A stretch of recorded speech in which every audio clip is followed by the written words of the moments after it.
Yeah. So because now it's not just a bad movie. Now it's offensive. It's offensive and insensitive and actually like you're horrible people. Yeah. You're capitalizing on human suffering. Yeah. Because you're lazy. Yeah. And cheap. Yeah.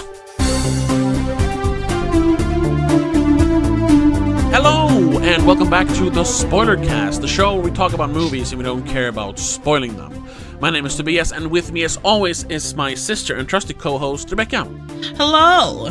Hello. And in today's episode, we are going to talk about, I think I'm gonna have to say it, a future classic. A movie that will be remembered for years. I honestly believe so. Not for the reasons that they hoped, the filmmakers hoped, but it will be remembered. Today... Well, that is debatable, but sure. Today, we are going to talk about the 2025 Ice Cube version of War of the Worlds. Whoa, yeah.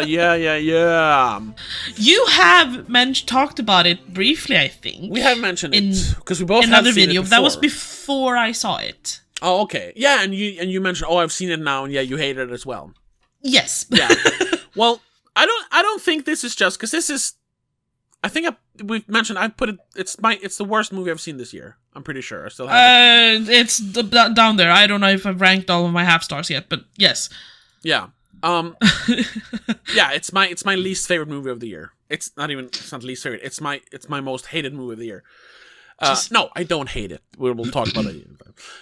But I don't think this is just going to be this is a movie that everyone's made videos about it. We didn't at first because we don't like to do those kind of videos, unlike it's not something like historically bad. But so that's why we're a little late to the party, although we have mentioned it. But I just feel like this needs to be talked about because the more I've seen people talk about it, and the longer we get from the release of the movie, the more it seems to persist. I'm sure it will die out, but sure. It will fall into obscurity. But I honestly think we should try and keep this. Like I say, it has the potential to become a new Double Down or The Room or Plan 9 from Outer Space, which isn't even that bad. But I don't think it's gonna get that kind of bad cult kind of vibes. Actually, this is gonna sound a little bit weird, I guess. Kind of understand what they were going for now because I rewatched the 2005 version. Yeah. And I think their choice of doing what they did has to do with the current cultural thing in society. Sure. Yeah. Which I didn't realize when I watched it first. I was like, this just looks like they were cheap and lazy. Which I always think of these kinds of movies where everything takes place on a screen. You know what I mean, right? It's called on a screen because you're watching in a movie. But I actually found out the genre is called screen life.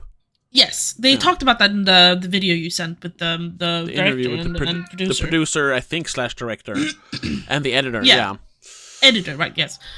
I haven't actually watched too many of those kinds of movies. I think I mentioned this last time we brought this movie up. I do, honestly, of all the screen life movies I've seen, I've actually enjoyed most of them. Like I said, The Den from 2013 and Unfriended 2, The Dark Web, is actually genuinely, good and entertaining. See, those are about subjects that make more sense being put on that kind of, media. Yes. Yes. This one doesn't really, but in a sense, now that I've rewatched the 2005 version, kind of understand why they changed it to a certain bit. Sure. I don't agree with the entire movie being that way, though. No. So, you know what? Let's do the thing YouTubers do and actually go through the entire movie. Yes. I rewatched it. I have extensive notes. And let's just talk about what actually happens in the movie, and and comment along the way. So, I don't remember any names. Except that Mark is the Amazon guy. I don't know because he keeps saying Mark. Yeah. and I think David is the son. Whatever. Ice Cube, I don't David remember. is the He's son, Will, yes. right? But I'm going to keep calling him Will, Ice yes. Cube because that's what his name is Yes. in my comments. So it starts with Ice Cube, who works for the DHS, the Department of Homeland Security. He is the government, big government. Yep. And he works for DHS counterterrorism. So he assesses I guess domestic terrorist threats. Yeah. Which means he taps into cameras and drones and phones, and he's one of those people who spy on the American people. One of those people that we love so much. Not that we're American, but you know what I mean.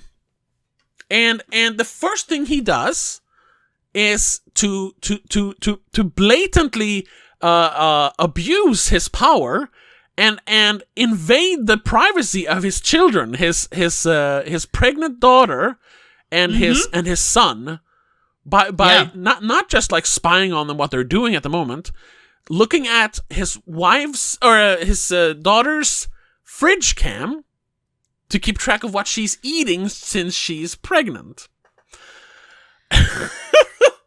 Which is just waste of resources for something that, and so unethical. Yeah, exactly. That's what I mean. That's the abuse of power. Like you're using and just rude. Yeah. Using, like I wrote this, using government property for personal reasons seems very legal. Also, spying on his kids while the FBI is in the middle of, a raid, a very important raid to take down a cyber terrorist, seems very irresponsible. Because that's his, that's his like itinerary for the day. Make sure to help out FBI catch the, what's the guy called? The Cypher? No. I don't remember. No, that's from Fast and Furious. I don't remember what they call the him. hacker guy, whatever. Yeah. But instead, he's watching his daughter eat a muffin and a soy latte and say, You ain't got no protein in your diet. Yeah. And it's so funny because he keeps going back and forth like They need him. They need him somehow to get a warrant for them to be able to arrest the hacker. I don't know why that is his responsibility. No, because he's at the computer. He can send in the file, for the request. I don't know. Because you need to do that like electronically. The people out in the field, they don't have time to take out their phones and type up the email and send it in. I don't know. Yeah, but it still feels like the warrant for the arrest should come from the agent in charge of the raid. It should also be done before they go out on the raid. Yeah, why are they? That should already be done. Why are they getting the warrant as they're walking into the building? That's too late. That's too late. They should have the warrant. And also, once again, I don't know exactly, and but I'm pretty sure a warrant needs to be a physical thing. You can't just have like a show a screen like we have a warrant. I mean, you could. Well, these days maybe, yeah. I mean, and I guess you could fake a physical warrant as well, but whatever. Yeah. I think we're just thinking of the old like NCIS TV shows we watched where they always had to have a paper. Yeah. I suppose. But then, of course, we're about like 15, 20 minutes in. Oh, right. He gets an alarm when his son uses his credit card, and he buys he buys a video game on Steam. I do gotta say the whole screen life aspect of the movie up until this point is good though. I like how it starts with the music. It's playing like a cool, funky R&B song as he's logging in, and he's like, "All right, let's get ready for the day." And he's watching all the cameras. Let's do this. Yeah, Ice Cube is being very, Ice Cubey. No, it's what you do when you start up your computer at work. You open all the programs, you open your emails, you check everything out, see if anything news come up. Yeah. Sure. So that's actually what the first thing I wrote, and I didn't mention it. It actually starts off pretty exciting. Ice Cube's charming, cool R&B song over montage is exciting. Yeah. But then he starts spying on his kids, and it's like, oh, yeah. This is supposed to be our hero? All right. Yeah. Turns out, though, he's not the hero. He's the protagonist. But we'll talk more about that later. Sure. But then as they're about to arrest the hacker, turns out, of course, it was another decoy. he seems to have, he has like a computer he streams to, and that computer actually sends out the stream. Obviously, he bounces his IP address. Yeah. What hacker wouldn't? And also that's something that I'm not. I've done streaming, as you know, if you're a watcher of this channel, but I don't consider myself a streamer. But even I know that any professional streamer has two computers. One you actually play on, and one that you send that stream to, so that computer can stream it. Because that lowers latency and the stress on the actual computer when you're playing the game. Yeah. So, of course, a super duper terrorist hacker would have multiple of those. Yes, and also, VPNs and bouncers and all that stuff do not make it that easy to find his location. But DHS agent Ice Cube doesn't seem to know that. No. Or check he just that knows out how to hack before. cameras or something. Yeah. And then, in the middle of this, an alien invasion happens. Earlier in there are a little bit of mentionings that there's been weird weather stuff going on. Yeah. He talks to his friend at NASA, because of course he has a friend at NASA. Played by That's Eva Longoria, right? Yeah. Yeah. And she asks him, it's like, do your guys at DHS know anything about these strange weather phenomenon? He's like, we only spy on people, not on the weather. Yeah, why would she ask him? Nah, it's just checking all governments to see if they've picked up anything, obviously. And even if he knew anything, that would be that they're manipulating weather, which I don't think they're going to tell, outside people about, so... Which also comes up in this later, about not telling people about things. But anyway, then the invasion happens, and it happens everywhere all at once. Yep. And, it just kind of happens. It just happens. And you have... All of a sudden, there's these tripods everywhere. You have... Well, first they're just big rocks. True. And you have an amazing... The first of many amazing reaction shots of Ice Cube, where he's underground in the DHS building, and the closest impact to him is a few miles away, but it's still strong enough for him to jump out of his chair and hold his coffee up to his face and go, whoa, and spill his coffee. And he goes, damn! It's like 60s Star Trek acting when and the ship crashes, no! And everyone had to go, oh! Yeah. Oh! I wrote down, the invasion happens in seconds. Not very dramatic when you can see it all happening all over the world at the same time. Because we get news flashes. He brings up a bunch of newscasts, no? Yes, that's how he knows that it's happened everywhere. Which is also kind of funny. Yeah. In seconds, news everywhere is reporting on this. Not just sending out tweets or written statements. Video. It's not even random Instagram lives or YouTube lives. No, which it should have been. It's news channels. Yeah. That's what it should have been, because that's where you're going to get instant videos and stuff. People who are there witnessing it, picking up their cameras, as one does nowadays. They do show someone doing it. There's at least one person not really running social around media. with him. It's just other people he's in contact with that does it. Oh, maybe it is, yeah. I just remember a phone filming it, so... There might be some in there, but they're not the focus. No. That's the news coverage of the whole thing. And it happens literally seconds after the crashes has happened. Yeah. And that's the first thing where we want to pause here a little bit and just talk about why this is very unexciting for an alien invasion movie. And compare it to we're going to focus on the 2005 movie because you rewatched that. But in the original book, in the very famous 1950-something movie, War of the Worlds, and in the 2005 version, they're all very focused on one person, which this is as well. It's focused on Ice Cube and his immediate family.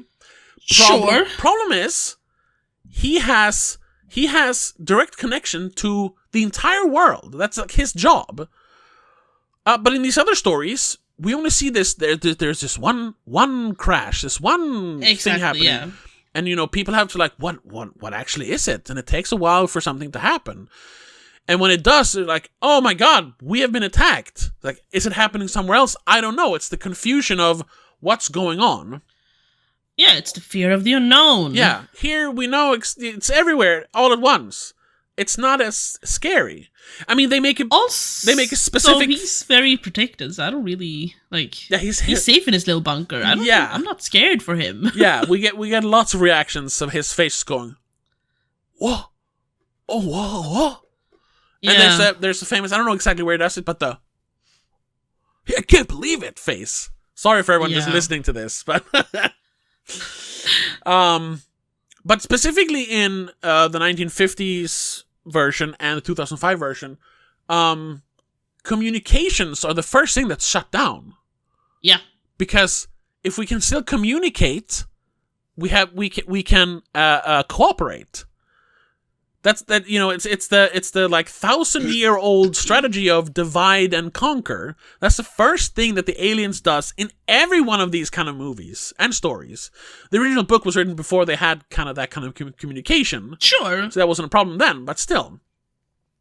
But here, no. But even in like modern random alien invasion movies, they knock out the communications first. Yeah, look at like something like Independence Day. Even there, in the end, the way they manage to contact other nationalities to say like this is how we're going to defeat them, is by what's it called? Morse code. Morse code. Yeah.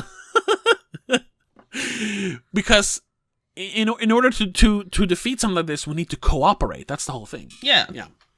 By the way, all the faces we pulled that you couldn't see if you were listening, just look at the poster. Look at the poster. Basically that. That's a face he does like 30 times in this movie. It's amazing. Different grades of like intensity, but that's about it. Yeah. And then we see the tripods emerge from the rocks or whatever it is. And the CGI, the visual effects,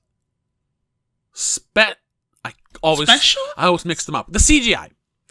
The CGI is terrible.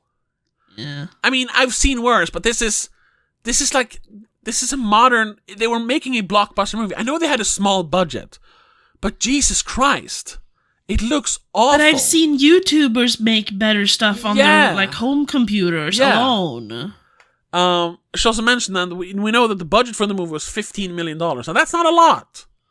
No. But since they had very few actors to work with, they didn't have to build any like elaborate sets or anything. The only set they built was Ice Cube's office. Everything else was just buildings that they had, basically. They rented an office space for the other rooms to be in, and they just put up stuff in them. Yeah. Like, this isn't like, except for the CGI, this isn't a very expensive movie. Unless Ice Cube demanded a big paycheck. I feel he's the most bankable of the actors in this, and I don't even think he can demand like $20 million. Obviously, he can't. No. So the money should have gone to the CGI. Yeah. But it looks terrible. Yeah. It moves, I guess. Well, it's alien, but it moves weird. There's like the motion blur. It just feels off. Oh, right. It feels like CGI from the 90s. Yeah. But then we need to mention we watched that you sent me a link to like an interview with the director and editor. Yeah. And they even admitted to at one point just not removing part of the green screen. Yeah. Because it was too difficult and she kind of gave up. Yeah. Instead of like reshoot. First of all, I need to ask the stylistic choice of putting glasses on Ice Cube. I think they wanted him to look more like a hacker. Yeah, but doesn't that just make it harder to edit shit? Yeah, because they have to remove the green glare in his glasses. Yeah, which is what they failed with and gave up on, and just like, fuck it, we'll leave it in. Yeah. That's the weirdest thing I've ever heard a movie maker admit. Yeah, cutting corners in that way is so weird. But like, reshoot it then or something. I don't know. Yeah. But the thing is, we have seen movies of this caliber before. Like it's cheapo like Asylum Pictures movies, Sci-Fi Channel movies. But they're usually made, first of all, for even less of a budget, and it's also not blasted out as like the big new release by Amazon Prime or Amazon Video. That's the thing. That was my biggest issue with it. Yeah. The whole Amazon shtick. We'll get to that in a second. We'll get to that, yes. Yeah. Because as this is going on, he keeps like commandeering drones, and he keeps using like his daughter is injured when the initial attack happens. So he needs to get her to a hospital, but obviously, there's no people around because once again, this movie takes place. I've written this down, but it's going to come up later. But I'm just going to say this movie takes place more or less in real time. It takes place over a day, less actually. There's a couple of moments where they have time move, but there's like minutes that are removed. This happens over a few hours. So in a few hours, the entire city of Washington is empty of people, other than of course the people that need to be in the movie, like the daughter and the son, Mark, the baby daddy, Mark, and that homeless guy. We'll talk about him later. Yeah, everyone else is just gone. There's no people anywhere. So she needs to get to a hospital, but she can't walk because her leg is injured and she's bleeding. Yeah. So he just promptly hacks a Tesla car, an electric car. Yeah. So she can get into it, and I recognize because that was like the 10th time he's just taken over someone else's things. Like he's used like CCTV cameras in buildings and like things that aren't government owned, but he can just take them over. And I wrote down that it's really creepy how the government can just take over all our stuff. Even more creepy that the protagonist of this movie is part of that government. Yeah. Like, I know it's a running joke that, like, oh, your FBI agent will text you and go, like, you've watched this video like 1,500 times now, please scroll. But this movie just reinforces that and doesn't question it at first. It does later, though. At first, yeah. But then, we kind of find out that, like, a lot of stuff happens in between there and like, when the big reveal happens, but not really. Like, what happens is... Things do happen, but they're not, they're not very interesting, and they don't have anything to do with anything. No. Other than maybe moving people from places. There is some character stuff. We find out that Ice Cube's wife died like 4 years ago, I think. Something like that. Yeah. And he's the mother of his children. Yeah, he's still very hung up on that. He keeps going to her Facebook page. And every year, when he's reminded, because he gets a little reminder, like, this happened 3 years ago, and there's a picture of him and her, whatever. He types in her messenger, like, oh, I miss you. And you see, he does that every year. Oh, he misses her. Which is just such a cold way of showing it. Instead of him, like, watching the pictures, it's like, damn, crying. I mean, he does listen to, like, a voicemail she recorded. Right. Don't forget to take out the trash. And don't be so hard on the children. I love you. Yeah. That's fine. They've done that in other movies as well. But it's just like... Yeah. But typing on Facebook Messenger is like, dude. Yeah, and right, I miss you. Like, it's very performative. It's not one thing to... Oh, it's been another year and we've done this, and can you imagine our little daughter's having her own child or something? No. Yeah. Well, yeah, that might be something you say when you're visiting the grave. It's not something you type in Facebook Messenger. Some people write that on messages to their dead ones. It feels so performative, but it is a movie, so they needed to convey that he was sad over his wife's passing. Especially since it's all on screen. You need to have it shown on screen. They couldn't switch to him being at the grave all the time. It's almost like something that, like, subtle and complex doesn't work in a screen life movie. Could be, maybe, you know. Anyway, then they do figure out that all these attacks are happening, or the tripods are moving into position to data centers all around the world. Mm-hmm. Like, what? And it turns out that the robots, the aliens, they want our data! They want to steal our data! Why do they want our data? They never say. Who knows? I guess you could say that it's that's how they take away our most valuable asset, which is scary that they say that our most valuable asset is data. I mean, it is to a certain extent, but not for the right reasons. Yes. Yeah. But when that is, however, how it's modernized into the 21st century. Is that how you say it? Yes, 21st century. Compared to the 2005 version. Because, in the 2005 version, they're talking about, like, taking care of your family and not losing them and all that stuff. In this case, sure, it's also family, but if we can't communicate, it's scary. So they want to show it that way. If we can have our data, if we don't have all the knowledge we have on our data servers, we're lost forever. Yeah. Which I guess is scary, but it's not portrayed in a very scary way. But this is the thing, though. Like, what is the data actually good for? Other than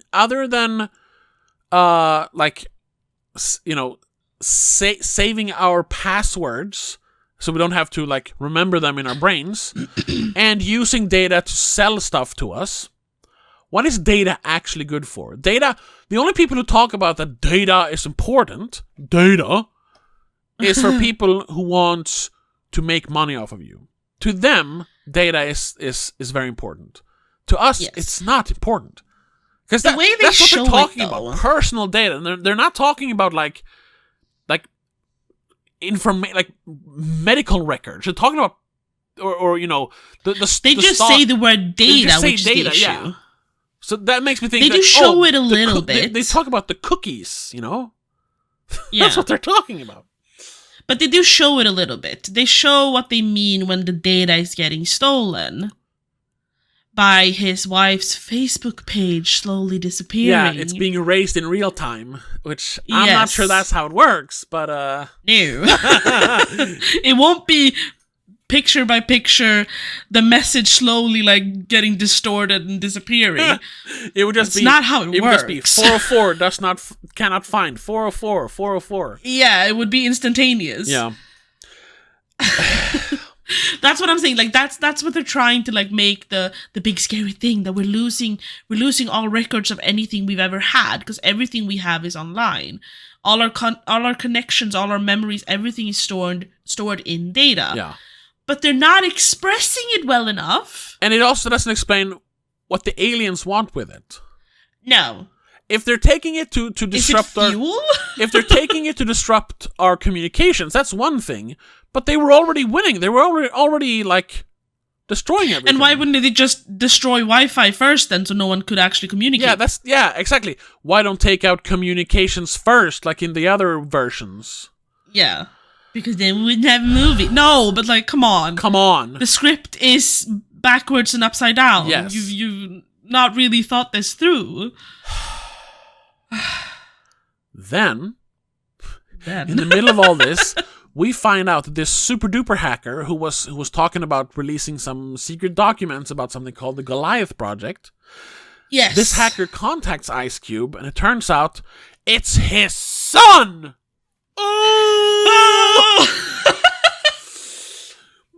My son! He literally just goes, my son! You lied to me! But the thing is, he's not mad that he lied about that he was the hacker. He's mad because he lied about being at home. Because he gets terrified. That comes later when they're going to blow him up. Yeah. And Ice Cube is aware of the Goliath program. Like, he knows that it's just another more elaborate way to collect data on people, and he's fine with that, because I mean that's what he works with. He doesn't care, And when he talks with his son earlier about that, he's like, "Oh, that's just that's fake news," because of course he can't tell his son about Goliath. But then his son shows him this one file, which has all the documents going back to the 50s, where it turns out that they don't expressly say it, but like the Roswell incident was these aliens, and they crashed here, and it turns out they were trying to steal our data tapes back in that day when we had data stored on physical tapes. I mean, technically we have it physically stored now as well. It's on physical discs, but I mean, it wasn't ones and zeros. It was It was, I don't even know how data tapes actually work. How to explain that? But yeah. Printed, kind of, sort of physical. Yeah. Actually, just physical somehow. So they knew even back in the 50s that the more data they collect, the more it entices the aliens to come and steal the data. Once again, why? Right. I don't know what they want with the data. No. And you can't say, well, that's how they become more intelligent. They're already intelligent to travel from planet to planet. Yeah. I mean, come on. They're intelligent enough to build their tripod robot thingies. I guess an AI, there's no reason, but why stop? Like, it's so more data is only good, so sure. But once again, it's never explained why they want the data. No, they look like they've already surpassed us in intelligence. Yeah. So why would they want our data? And it's really giant like destructo machines that kill people and explode buildings. It's really the best way to steal data. I mean, we have hackers in the movie. Yeah. Regular hackers in their bedrooms steal our data all the time. Yeah. We don't need giant actual hoses that physically suck the data out of the server. It's exactly. Come on! Vacuum style. Yeah, and they even in the movie show that what it's actually doing is spreading these little micro insect robots that do steal the data. It's like why not the nano bugs or whatever they call them. Why not just crash little rocks and spread out billions of those? No one will see them, but the data will just disappear. It'll take a little longer, but I mean, yeah, it's yeah. I see what they were going for with the whole, modernizing it, talking about data. Yeah, but it's so clumsy. Exactly.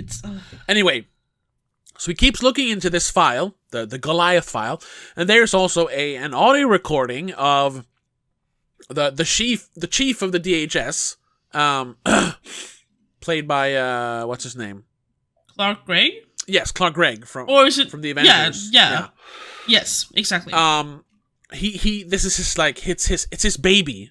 But they're like, you can't do this. It's too dangerous. It could cause an alien invasion. He's like, I don't care. I'm gonna do it anyway. Yeah. It's just bad supervillain. Yeah, logic. It's supervillain logic because they already collect all the data on us. What do you need Goliath for? It just collects more data. Yeah, it's just more invasive, I guess. But how much more invasive can you get? What part are you missing? Yeah, we see Ice Cube literally spy on his daughter's fridge. Yeah, he can take over any drone. He can take over any Tesla car. From one computer. One person does all this. But I mean, they don't know how to just order a USB stick without actually ordering your USB stick. So yeah, well, we're gonna get to that. Maybe they do need that. That's what happens. That's what happened right now. I'll just read my notes on this was even though they knew Goliath would cause an alien invasion, they still activated it. What is the risk-reward discrepancy here? That makes no sense. It makes no sense. And when Ice Cube confronts Clark Gregg about it, he just says, "Oh, don't worry, they can't get to Goliath because it's underneath the DHS buildings." That's not the point. They've already destroyed the entire world, idiot. Yeah. Oh, they can't get the last bit of data? No, but they have all the other data, so they have all the data that the Goliath project has tried to collect. Yeah, so they have the original sources. You failed.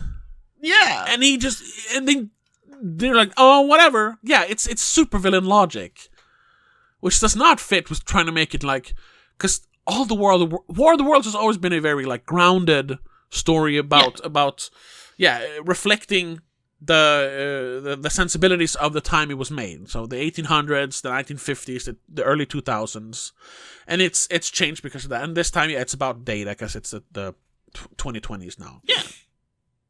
But then you can't just have a supervillain in the middle of it. No, you need to think about the logic. Yeah. Yeah. Anyway, we haven't even gotten to the part about Mark. No, yeah, we haven't even mentioned Mark yet because that was the thing. Also, the first time and everyone's talking about how Amazon saves the day in this movie. He does, But honestly, before the drone dogfight, the drone/alien dogfight, Yeah. he isn't really in the movie that much. He helps. He's he in helps like the random daughter. calls. Yeah, that's it. Running and getting to the daughter. So I still say that this is one huge ad for Amazon, which we're talking about how it actually isn't, but yeah, it is.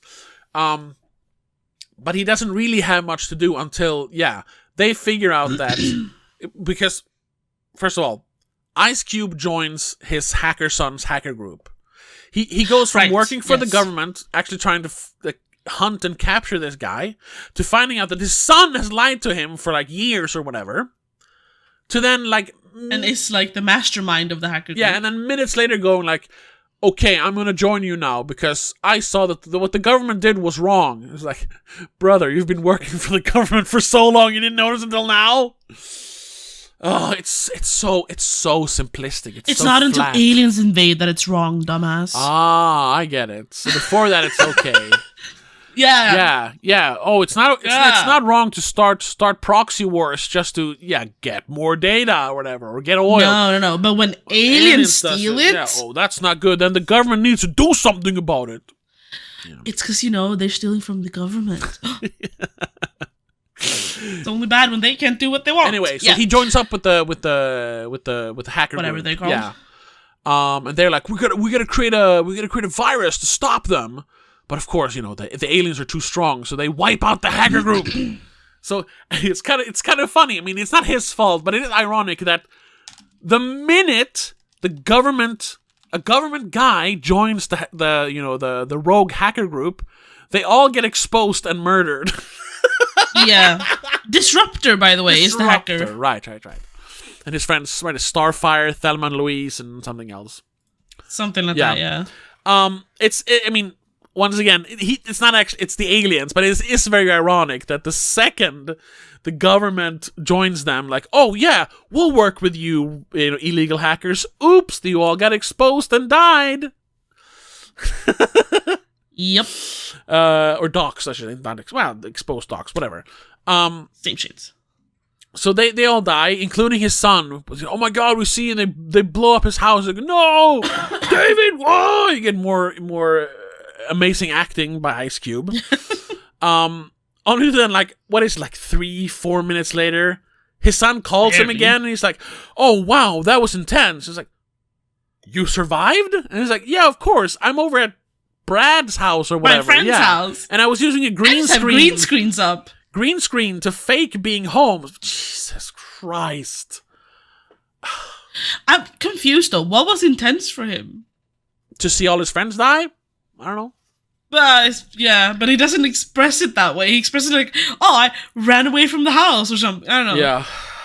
Sounds like that. Oh, I just had to jump out of the window. That was intense, dude. Yeah. So it's a fake out death, which is like, ugh. Talk about like ruining the emotional tension, if there was any, Yeah. But then they realize that the aliens are they're like cybernetic and organics, It's like DNA inside the machines. So maybe we can give them an actual virus combined with a data virus that we can feed them through our data banks. Yes. And it's also then very, very lucky that his son is a super duper hacker that can do anything with a computer, and his daughter just happened to work on a cannibal virus that eats cancer cells. Yeah, she's like this super biology professor. She's being written about how she's pioneering the fight against cancer. So if she looks like she's younger than me, by the way. She might be, but that's beside the point. What are the odds that the one guy has both his son and his daughter being the perfect people to create this biological computer virus? What are the odds? It's not the world. It would have made more sense if it was Eva Longoria or something, because she's not at least family. Yeah, she's just a friend. That he had, because we see him having connections with other agencies. That he had a friend that worked with biology and anti-cancer things. Yeah. You know, and his son could be the hacker, whatever. That's fine. Sure. But no, it's him. It's his family. All his. This whole it's all family cube family. Yeah, yeah. This whole thing about cooperating, you know, when all else fails, we have to cooperate. It's shrunk down to a family size instead of global size, which has always been in the other stories. So, in one way, this movie tries to be this huge blockbuster alien invasion sci-fi action movie. Yeah. But then, because of, I guess, budgetary restraints, they have to shrink that down to this little size, and the two doesn't really work together. No. So, they, once again, in a matter of minutes, managed to use her anti-cancer virus and somehow put that together with a digital thing. And so they can, and of course the Goliath servers are underneath the DHS building, so IceCube could just literally go on and plug that into the servers. I'm fine with that, because then when they suck out all the data, they'll also suck up the virus. Sure. But here comes something. I don't know if I missed it, or if they actually forgot to put that in the movie. So he can put the virus on the thumb drive. Fine with that. It doesn't have to be that big. But he doesn't have a thumb drive. Oh, okay. Because, you know, and they even make a joke about that. What? You work for the DHS and you don't have a thumb drive in your office? And they're like, it's super secret. We're not allowed to, like, have anything that we can use to bring outside information in or information outside, whatever. Sure, but still. Once again, I'm fine with that. Yeah. But here comes the thing. So what they do is, Mark, the Amazon delivery guy, who is the baby daddy of the daughter's child. Yes. He works for Amazon, so he can just deliver a thumb drive to IceCube. But it's kind of silly. First off, he has to buy one. I don't know if that is to activate the drone or. He says that it is to activate the drone, which does not make sense. No, because it's just a drone. It's just a drone. Also, those are supposed to be automatic. I don't know why he can control it. Yeah. Aren't those supposed to be like GPS? That's the point, is that they are automatic so that they don't have to use workers for them. Yeah. But I'll put that aside. I'll buy that. What I don't buy is the hacker kid is in his friend Brian's house over there. Yeah. His daughter is in her lab over there with Mark, and IceCube is over there. Yeah. They somehow put the virus together. I don't know how. I don't know how they get her physical virus. Her physical virus over to the hacker kid's computer so he can put the data thing in. But I'll put that aside as well. Here's the one thing though. Mark picks up a thumb drive because he has a thumb drive, and IceCube buys the thumb drive so he can drive it there. We never see them actually put the virus on the thumb drive. No, there is. They show the clock at one point, the little on the screen. It goes 15 minutes. That's also, they create this virus in 15 minutes. I think that's very funny. 15 minutes. I guess they could have put it on the thumb drive at that point. But we never actually see them put the virus on the thumb drive. They just take an empty thumb drive and fly it through the alien invasion to IceCube. He somehow managed to fly the drone through closed doors all the way down to the secret building under the secret building and get it to IceCube. Yeah. How? I have multiple issues with this scenario in general, but continue, first of all, how does he get into the building with that drone? Yeah, is there a secret drone door? I don't know. Are Amazon drones like do they have a passage? Like, Especially since they made a thing about it earlier in the movie when he tried to get out to help his daughter when she was injured, that all the building was on lockdown, so he couldn't physically leave his office. Although later in the movie he does, and he can even run down into the secret Goliath building. Because he hacks it, you know. All right, why didn't he hack it earlier? No, it's not him hacking it. Isn't it the son hack? Oh, I don't remember. Someone hacks it. The son hacks it because he can just hack it. Oh, okay. He can hack Homeland Security, sure. So why? Whatever. I first off, I don't understand how the they don't explain it. I think how his daughter's physical cancer eating virus, like, can be on a thumb drive. Yeah. I don't know. Is she programming physical? Like, is it the behavioral, like, analysis that they're putting onto the digital virus, or like, how does that work? I don't know. And then second, like you said, we never actually, like, he just has a thumb drive on him that is for sale, or are they just picking a random thumb drive? Why did he have to order a thumb drive then? Couldn't he order anything? Yeah, exactly. He like scrolled through to find a thumb drive. Like, press the first thing, you dumb fuck. If that's what's needed to activate the drone, or is it? No, it has to be certain weight or something. Like, they don't. They just. There's so many. Why do they need to drive the fucking drone? What's the point of the drone if an Amazon delivery guy has to still maneuver it? Yeah. He could have just physically walked then. Also, just want to point out that we have seen him throughout the movie use his phone to call people. Not just his computer, his physical smartphone to call people. Yes. So, a smartphone has a memory on it. A flash memory. Yes. Just like a thumb drive, a USB flash drive. Why didn't he just plug his phone into his computer and put the virus on his phone? And don't say, well, how is he allowed to have his phone if they're not allowed to have flash drives? Yeah, I guess so. Yeah. He can have a phone, but then I guess he's not allowed to charge it because he can't have a charging cable. Or I guess you could do. No, but you can wireless. You can Wi-Fi, Bluetooth move those kinds of files as well. True, NFC. Yeah. Yeah. So, and I mean, I know in other spy movies they're not allowed to even bring in the phone. Yeah, you're in a Faraday. You need to leave it in the like reception or something. Yeah.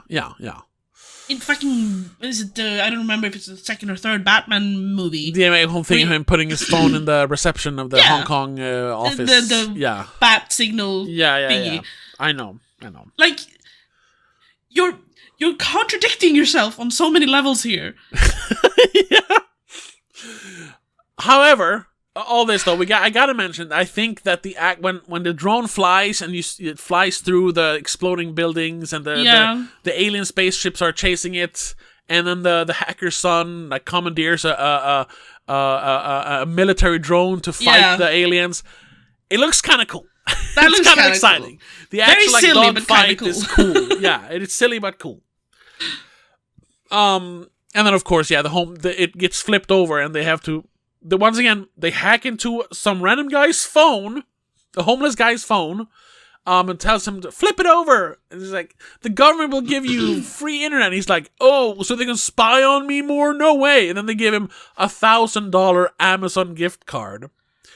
So the Amazon delivery guy delivers the one thing that can stop the alien invasion, and with a gift card, he manages to save the situation from failing. Amazon saves the world is ultimately the message here. Not really, but kind of. But kind of. And then, they stop the invasion. Ice Cube, he leaves his position at the DHS. The president calls him, right? And says like, yeah. Or no, it's someone else saying the president. It's the president of the Homeland Security. I think. we need to discuss how we can do a more just and humane way of collecting data, and we need you to be the main guy doing it, because what we were doing was wrong. He's like, no thanks. not from now on, I'm going to be the one watching you, kind of who watches the watcher thing. And there the movie ends. Wow. And that like now we're going to talk more about like what is actually going on in this movie. We've been going on for a while, but yes. Yeah, we have. But this is why I think this movie actually has staying power. Like, because the first time I watched it, I thought it was just bad and it was boring. I kind of zoned out in the middle. But as I rewatched it and actually paid attention, I laughed out loud several times. Like, all of Ice Cube. Ice Cube is a good actor. He has done good acting in other movies. Sure. Here he is terrible. Although there is an explanation to that. He has said in interviews that his entire, like, the movie took 15 days to shoot. I'm guessing his work was about like 2 weeks then. Yeah. Sitting in that room. All he did was sit in that room and fake react to things happening on a blank screen. And have conversations with people. Yeah, but most of those were pre-recorded, so there wasn't even like a back and forth kind of thing. So all of his reactions are so stiff and lifeless, and it just becomes comedic instead of like emotionally engaging. Yeah, that's the one thing. And then the utter stupidity of the script. It's baffling how dumb this movie is. What makes it even worse is that interview you sent me. The producer, director, whatever the fuck he is, sounded like he honestly believed they were making a great movie. Yes. Like, this was some sort of, like, on par with Oscar nominee style kind of movie. Like, this is deep, man. Like, where's the depth? No, yeah. Then if you look at did you read any of the comments on that video? No. I watched it and kind of had to turn it off before I like raged. Oh, okay. Because that's the thing. I think it was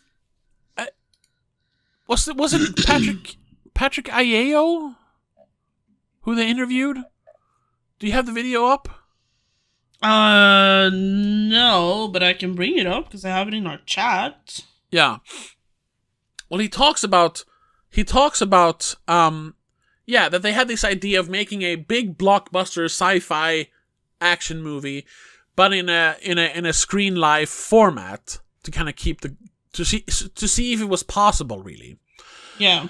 And it was Timur Bekmambetov who had the idea, like, or he called up this producer, like, they'd worked together before. It's like, do you have any idea for a screen live movie? Because he wanted to produce a screen live movie. Yeah. And they had to say, let's do War of the Worlds.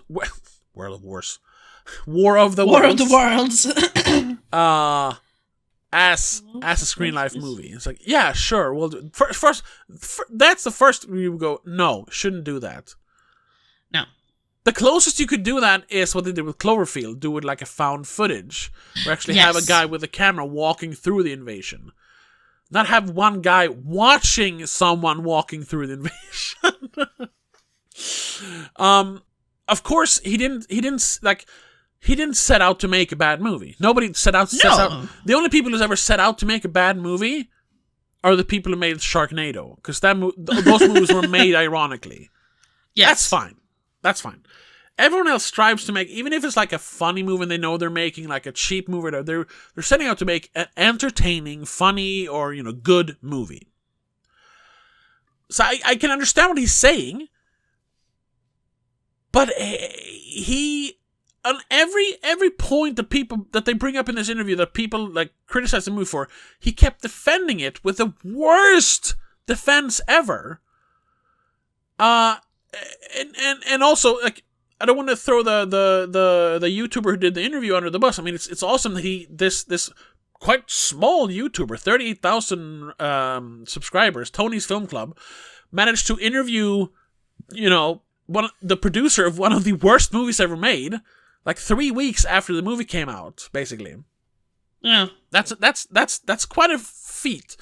But I also think that he kind of went easy on him, because you can't just go say you made the worst movie ever, man. You suck, because then there's not going to be a conversation there. No. So he's softballing him a little bit, which Yes. I understand why. I was like, just this interview is over, and he'll shut it off, because he's not an artist. He's trying to defend the choices they made, but he doesn't know how to, because he didn't actually make the movie. He just fronted the money for it. Their reasons for doing it was because it's cheaper to make a Screen Life movie. Then don't make an alien invasion movie. And they made it during COVID, as far as I understand. Yes, this was filmed in 2020. And then he says, like, oh, there was the post-production period was very long, and it was postponed for several reasons. It was like, but the way he described it was like, oh, we edited the movie, then we showed it to some people, and then we did some additional editing. Yeah, that's what every movie does. Yeah. It still doesn't take 3 years to edit the movie then. Something else happened. He could just mention COVID, but he doesn't. I don't know. No. But then I just need to point out that Patrick Ayo, or however you pronounce his name, he's also the producer of one of my actual favorite movies, As Above, So Below. Oh, yeah. I think his team with Beckman Betov is involved in that one as well. So I think they're like producing partners, or they at least know each other. Yeah, but that's a good movie. But that's because that's also because we know that script. we know that at one point the director of this movie, Rich Lee, was not actually the guy who made the movie. It was a producer just took over and finished the movie. Yeah, because Rich Lee is actually a visual effects guy. Visual effects are the CGI stuff. Yeah. Right. Special effects are all the physical stuff. Right. So, yeah, a guy who can't make movies, who can only pay for movies, finished the movie. I don't know if that is Patrick Ayo or someone else, but he was obviously involved a lot. Yeah. But at every point when people make like legitimate criticisms of the quality of the movie, he just goes, well, we wanted to make a good movie, and in a way we succeeded because it was the most watched thing on Prime Video that week, and to this point it's like the third most watched movie on Prime Video of all time. It's yeah. Yeah. But they're hate watching. They're hate watching. People are laughing at you. And I understand he doesn't want to admit that. But come on, just be humble. My guy, you have the L. a 6 in the Metascores. You have a 2.5, which is higher than it deserves on IMDb ratings. User ratings, yeah. It has an average of 1 star on Letterboxd. Yeah. Out of, I don't know, it says 268 fans, which I don't know if that's just the people who actually rated it. It's so hard to see exactly how many, but it has most people are giving it a half rating, and that's 92,750 people. 61% has given it. So yeah, about 200,000 people have reviewed it. Yeah. And it has a 1 star. Yeah. Oh, half and I star. mean, a lot of people are just watching it to see Ice Cube, I guess. Yeah. Or to see if it's Amazon, if it is just Amazon being Amazon. Yeah. And it's so baffling that he. Sure, it's still pretty close to when the movie came out, but why defend it? Why not just play along or something at least? Like I said, take the L. Yeah. Be yeah. like, oh yeah, I know it turned out a little bit silly and weird. You know, we had fun making it or something. Yeah. But that's because he's a money guy. He can't be humble. He can't. No. And since they are technically successful, since they are one of the most watched movies of all time right now, at least on Prime Video, I need to see if it's still like top. They succeeded. In his True. eyes, I mean, his eyes, technically. yeah, they made the money back, so to speak. I don't know. Once again, I don't know how that works on streaming platforms, but in those kind of terms, they made a profit. So in his eyes, they did succeed, and that is why the people with the money should not be involved in the creative aspect of the movie. Exactly. It just does not work. And you can see that because he kind of forces the editor to be in the interview. The guy, Tony's Film Reviews, he says like, "Oh, and the producer even managed to bring along one of the editors." Yeah. I don't think the editor does not want to be there if you look at him. No, he's like just trying to defend. I just did my job, basically. Yeah, which he did, and I'll give him that. Like the way he talks about how many different layers of image or video stuff there is. Like, sure, yeah. And the editing is not the problem here. I mean, there are some problems with it. Sure, but like that's not the main issue. That's not the main issue. The main issue is the script. I'm gonna be honest, I can't even find it on like the front page on Amazon anymore. It was there. I know when the movie came out, because I saw it just a couple of days after it came out, because it kept popping up when you watched Prime Video. And then it was all over the front page. The only way I can find it now is keep watching because I didn't finish the credits. Same thing when I rewatched it the other day. Yeah, they made an objectively bad movie. Nothing about it is good. The script is bad. The directing is bad. The effects are bad. The acting is bad. Everything is bad. Yeah. And I want to bring up something else that I haven't found the source of it, but I saw another video talk about it. And it's something I clocked it a little bit the first time, but I thought it was only like a couple of scenes.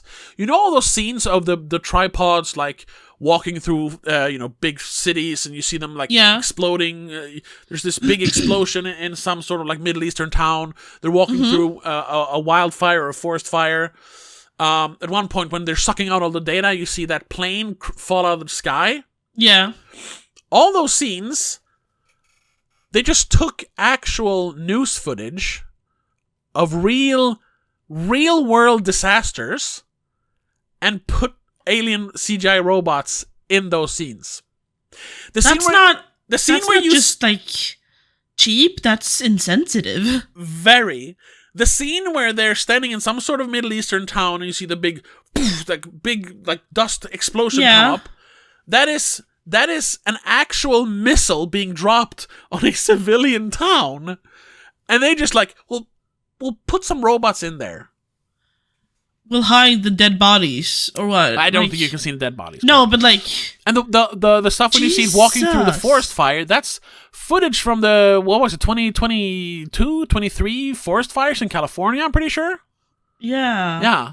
There is a trivia on IMDb that says, footage from a U.S. military Boeing 747 cargo plane crashing after takeoff from Bagram Air Base in Afghanistan was used in the film. That plane actually crashed because it stalled. Yeah, the scene after wasn't takeoff. A placeholder. The producer-director fully intended in using it even though it's a real-life accident that resulted in deaths. Yeah. There's also claim that someone in the visual effects team took it upon themselves to recreate the scene in CG in their own time and swap it out without telling the producer. Yeah. Since they thought it was kind of insensitive. Yes, and they bring that up because what we see isn't actually the plane crash, but I saw a comparison. And they just literally put a CGI plane over the real plane. So it's not changing anything. It's an exact recreation of the actual crash. So you are more or less watching like 20 people die in a plane crash. 20 real people die in a plane crash in the movie. And then it says also there are also claims that a lot of the visual effects in CGI was created to a level where they were meant to be covered by other effects like atmospheric effects and haze. That pass was never done. Yeah. So it was placeholder stuff, when they do like cinematics, Yeah. That's why it looks so rough. They do the janky. the shitty CGI, and then we're gonna polish it up later, of course. But this is a rough cut of the movie, and they were like, good enough.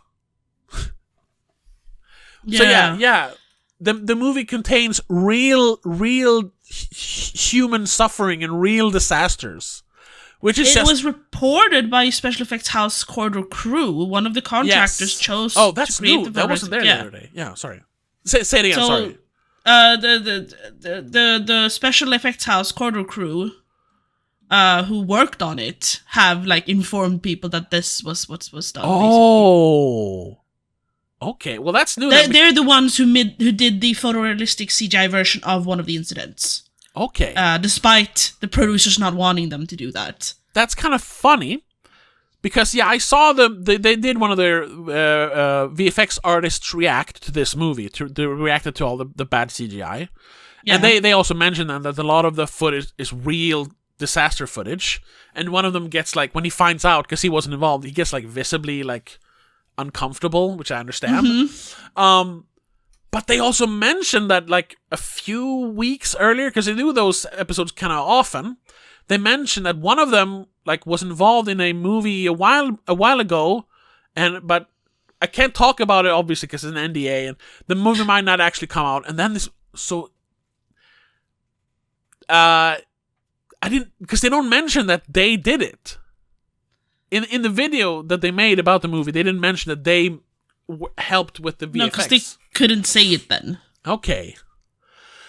A lot of news report footage of the aliens attacking areas and the subsequent destruction is actual archival footage. Yeah. For example, the 2016 Fort McMurray wildfires, 2010 Deepwater Horizon oil rig disaster, the 2011 Japanese tsunami, etc. Yeah. My God, that's what that just puts an even. Can I give it 0 stars? Is that? Like, I mean, technically you can just write a review, but I usually give a 0 star to actually give it so you can see that because not giving it a star rating means you didn't rate it. Yeah. So it's not just a bad movie. Now it's offensive. It's offensive and insensitive and actually like you're horrible people. Yeah. You're capitalizing on human suffering. Yeah. Because you're lazy. Yeah. And cheap. Yeah. Which is like even worse than what the fucking government was doing in the movie. Well, on par, I would say. On par, yeah. No, but like in this direct way, it's worse in my opinion because we know they spy on us and that they don't really do much with it. Yeah. Well. To most of us. Yeah. But to actually take footage of people dying and just be like, I'll put it in a movie and show it to 100,000 people. Yeah. And that's why I think this is actually a movie that should be remembered. I think you can. I mean, maybe it's I'm disgusted. Sorry. Yeah, maybe it's a little like sitting and laughing at the movie. Yeah, that's maybe not but it is still like just looking at it as a movie. It is hilariously bad. Oh yeah, and I would say even if you don't mention all this stuff with the actual using of real footage, I think it is bad enough to be in the pantheon of terrible, so bad it's good movies.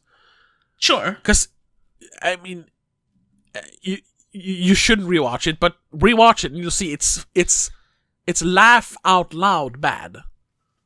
Well, yeah, no, I know that already. Yeah. Like, I realized that when I watched it the first time. Yeah.